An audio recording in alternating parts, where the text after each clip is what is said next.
Hello there, and today we're going to give you an honest review of Raft. And yes, this is an older game, and I just started playing it now in 2023 type of thing. But this is an okay game. It's nothing to write home about. I would give this game like a total of basically maybe a 6 out of 10 if when you cut to the chase right there. It is okay. It has lots of major holes in it. It does have a storyline, but the major concept of this game is you start off with a 4x4 square of or 2x2 actually square of a raft, and you float around on the current, and you pick up items that are on the ocean that don't fall around with the current. That makes sense. You're moving on the current, but the stuff on the ocean doesn't move too. So yeah, it has lots of holes, but that's the basic concept as we load up here and we shoot up. So yeah, you're just traveling on this basic ocean. It's got the basic old school soft graphics type of thing, very simple. There's islands and stuff like you can see here all over the place that you run into eventually, and there's you got to swim and dive and collect resources. But yeah, some of the major things that we don't like, this is a very simple and basic game. You can't interact with things that you think you would, like you can't interact with this bamboo here. You can't pick these flowers. You can only harvest trees that look like this basically, and they have the little symbol on there and stuff like that. You can't harvest the rocks like this. You can only get stuff while you're diving down in the ocean. And there's a protagonist, and that is the shark that has you can call it a phoenix shark, I guess. It's the same shark. He comes in there, he'll eat your raft every 3 minutes or so. He'll come in there and try and take a chunks out of your raft. He's very tough to kill, because he has lots of hit points and stuff like that, and you do very weak damage. If you go underwater, he is always there.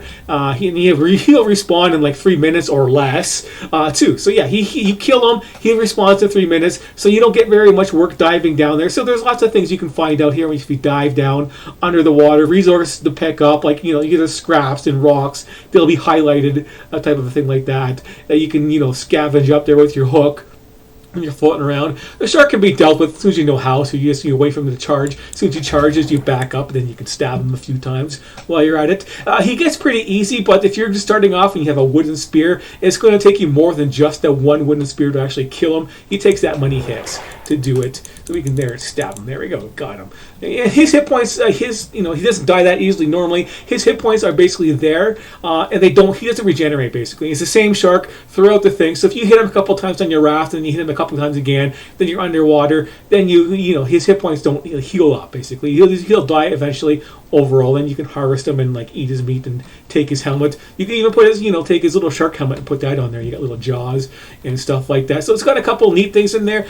You can build a raft. It has some weird mechanics and stuff like that going on for where the shark is going to bite. He always goes for the corners. That's why I have these little corner pieces on my raft type of a deal. So he will bite those off, and they're cheap to make. So I just put them there. Yeah, you just float around there. You get net catching devices like this, and you put them out there, and then you catch all the resources like that you can pick up and collect. There is things like you can eventually get little pets like this that you can farm up there. You can harvest some fur off of them, so you can get a backpack. Something you might want to go for. You have limited inventory space. There's no other stats in this game besides your health and your water and your food, which is a constant pain in the ass to deal with. You don't have very much options for building. You have your basic metal tools and stuff like that, and things like that for your armor and stuff like that. There's not much else going on. There is a storyline, and when you do the storylines, you can get things like an engine for your boat, but it won't go faster than what you can swim. Same with the sails and stuff like that. But you're just swimming around and floating around and doing all this stuff. You can collect eggs and goat milk and stuff like that for your cooking, things like that, and your smelters. It's you can grow your farms and stuff like that, and it's all the basic stuff. So let's stash this stuff over here. There you go. You can take that. And you gotta do basic things. This is how you basically play, right? You go there, you get the food, you start cooking. There you go.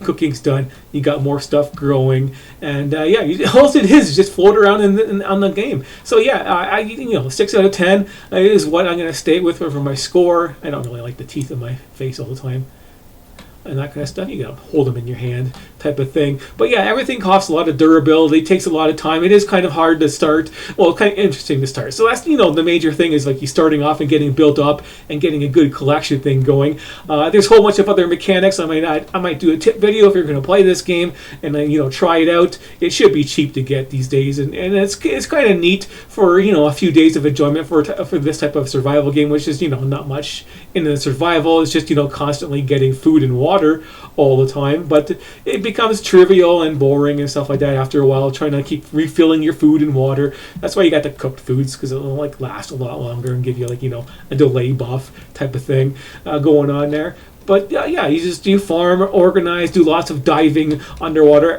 After you kill the shark, of course, it makes it easier to do it. Besides using fishing and getting fish baits, things like that waste your time. So you can dive down here and start collecting whatever resources you feel like collecting with your little hook. And while you're floating around, you just toss your hook around and grab a loot and pull it towards you until you can actually survive and build more and follow the storyline.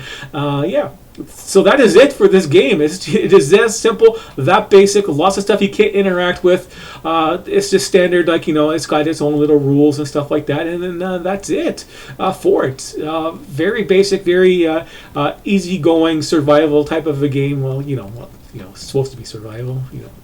Great over that area for now. And there he is. He's back again. So yeah, that's how fast he respawns. And that's enough for the video. So he's back again, full hit points, and you have to go there and make some more spears and stuff like that to deal with them and all that kind of fun stuff. So thanks for watching.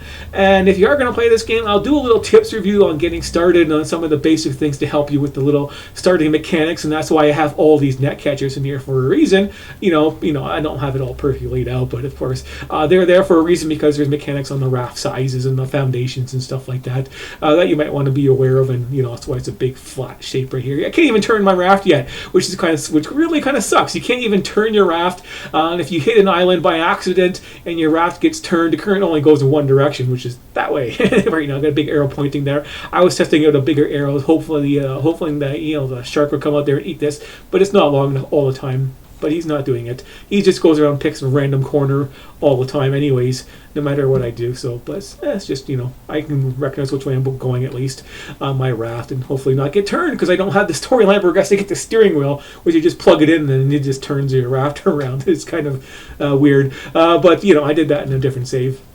So yeah, that's it for today. Thanks for watching, and I will see you later.